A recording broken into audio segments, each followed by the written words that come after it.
أعوذ بالله من الشيطان الرجيم بسم الله الرحمن الرحيم قال بل سولت لكم أنفسكم أمرا فصبر جميل عسى الله أن يأتيني بهم جميعا إنه هو العليم الحكيم. So Yaqub alayhi salam said, rather your souls have enticed you to something, so patience is the most fitting. Perhaps Allah will bring them all to me together. Indeed, it is He who is the knowing, the wise.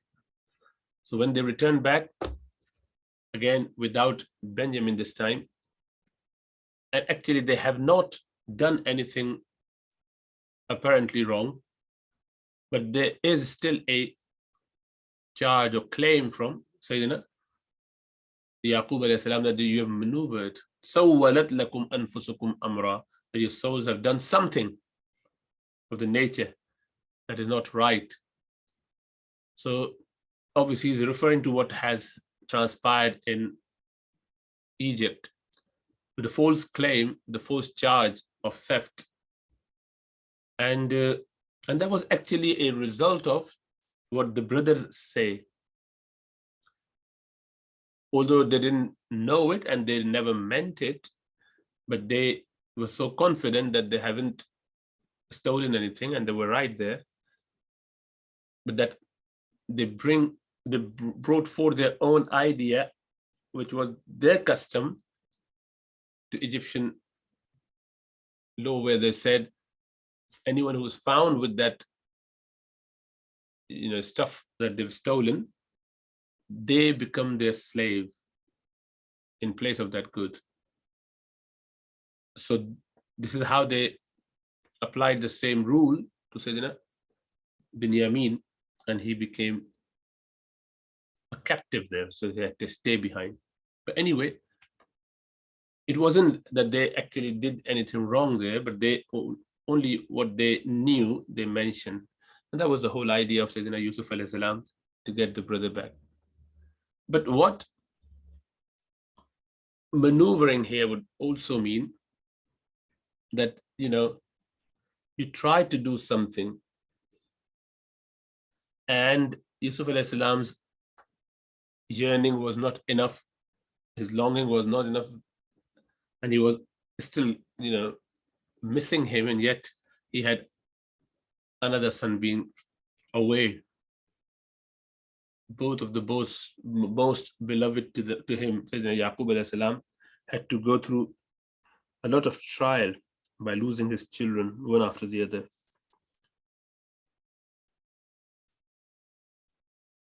And then even in that situation, he had the hope. He did not become despondent. He was upset, obviously, but he had utmost trust in Allah subhanahu wa ta'ala. And he's still saying that Allah will bring them back. There is khair in it. As after that long period, he's not getting influenced negatively in any way against Allah subhanahu wa ta'ala. He is still quite composed. That's a beauty.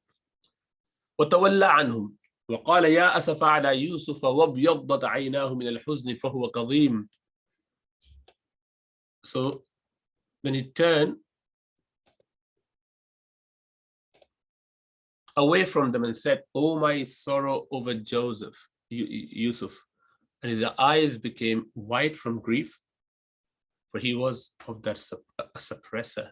Kazim is someone who suppresses their anger, their emotions. According to some narration, Sayyidina Yaqub alayhi salam continued to cry for 6 years, and he lost his eyesight. He was quite,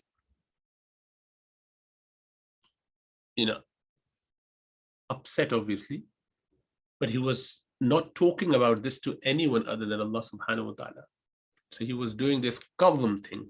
Kazm is to withhold, sense of suppressing anger.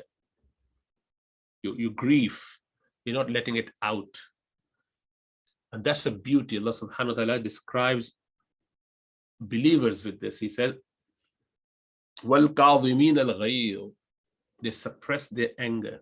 They do not cause it to get diverted to anyone and cause any trouble thereby to those individuals who are around him.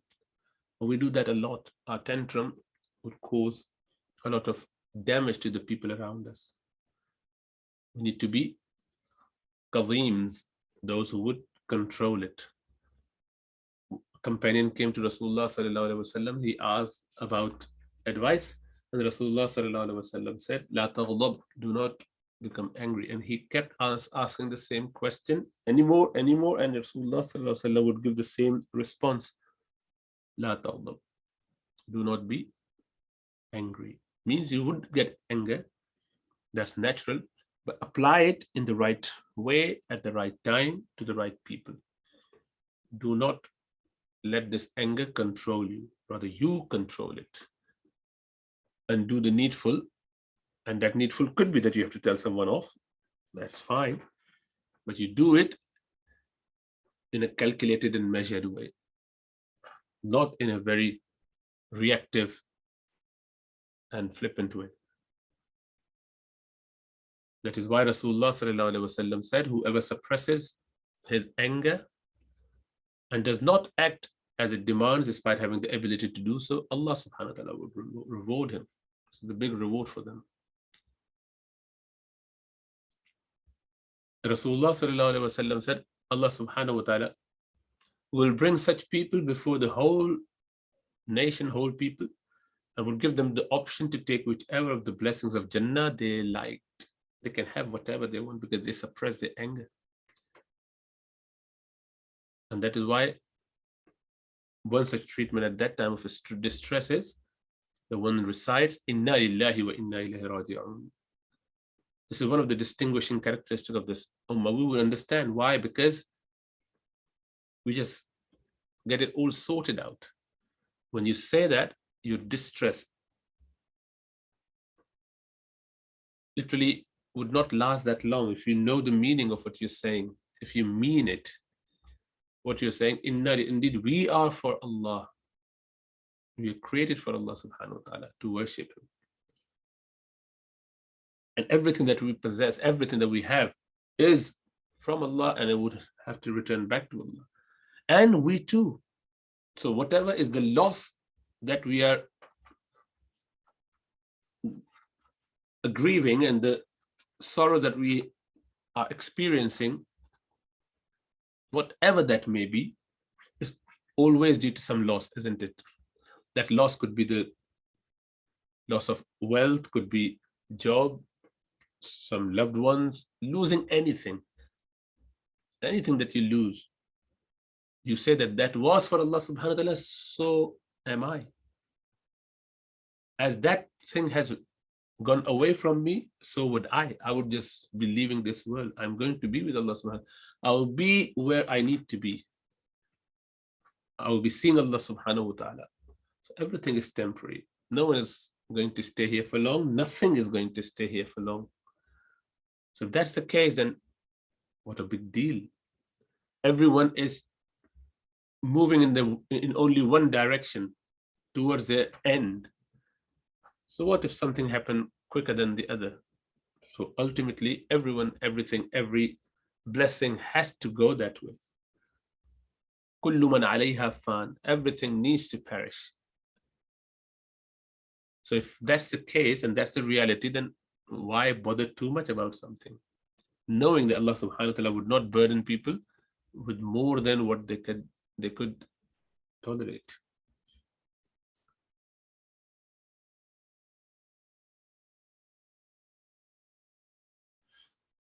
So one important point is, how come Yusuf alayhi salam's being missed for many, many years, and Yaqub alayhi salam being one of the mightiest prophets, still too much involved in the love of Yusuf alayhi salam, keep resenting it, keep getting upset about it? So the love of dunya is not something of worthy. We shouldn't have. In fact, we have been prohibited from having any love and concern for dunya. For a believer that's the case, what about prophets? They shouldn't have any concern about dunya. How could Yusuf alayhi salam's loss was so big in the eyes of Sayyidina Yaqub alayhi salam that he, so the simple answer to that is, as Hazrat al-Thani, he, mashallah, clarified that, saying that was not losing Yusuf alayhi salam, it was losing or missing all the beautiful attributes that he had, not just his physical beauty, his character, his chastity, his moral values, his being future prophet, his been getting so many people within the fold of Islam. So he is a man of high eminence. One would like to have a child like that. And Yaqub alayhi salam knew that he is going to be there. That's why he was missing. He knew that it's gone, but it's not gone forever. He knew that it's going to come back. But when? He's waiting for. So if you know that someone died, then it becomes that much more easy to forget and let it go. But you know that someone is not dead. They're on the other side, somewhere. Don't know where, but I know that they're around. So if you have that hope that they're still around and you can't see them, that is toughest ever test, really. You know that they can come back anytime. So you keep thinking about them. Everything would remind you of them. And this is what happened to Yaqub alayhi salam. He knew that my son is so amazing and he's going to come back at some point, or when. That is why. And this is for not for dunya, but for the life hereafter. He would be my right-hand man. He would support my cause, my da'wah, inviting people to the truth. So that is why he was so keen on getting him back and keep making dua. So when he said that, قالوا, they said, تالله تفتأ تذكر يوسف حتى تكون حرضا أو تكون من الهالكين. They said, by Allah, you will not cease remembering Yusuf alayhi salam until you become fatally ill and become of those who perish. It means you die, you kill yourself. You remember Yusuf too much.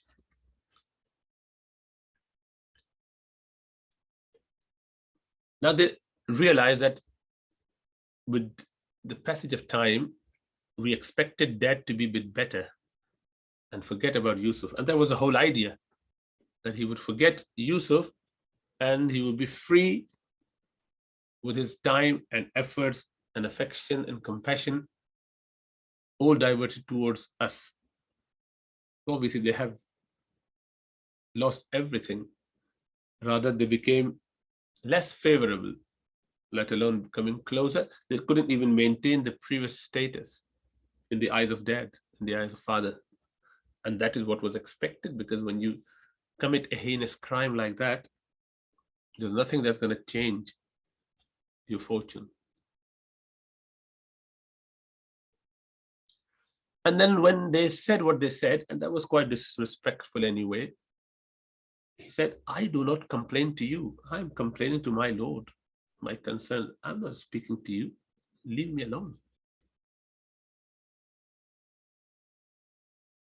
And he knew that my connection with Allah subhanahu wa ta'ala, my remembrance of Allah subhanahu wa ta'ala, and my remembrance of it, none of that is going to go in vain.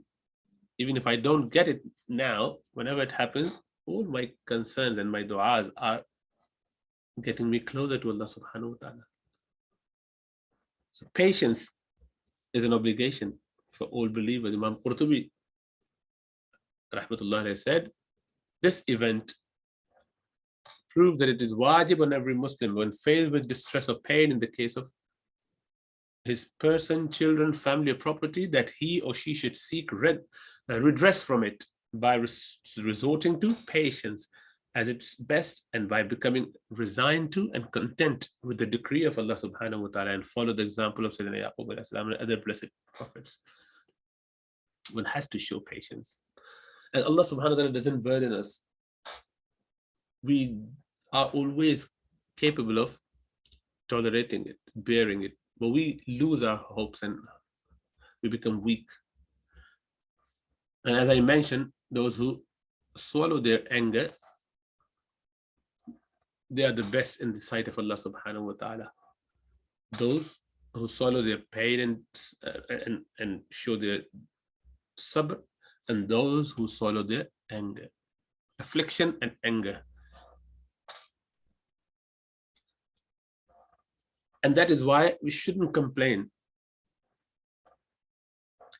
to people. So one who goes about narrating his distress before everyone has not observed sabr. الصبر عند صدمة الأولى. The hadith goes that patience is at the time of first affliction, when you know it, when you get the first news. Later on, everyone becomes patient. With time, everyone becomes patient. That's not when patience. That's not what patience means.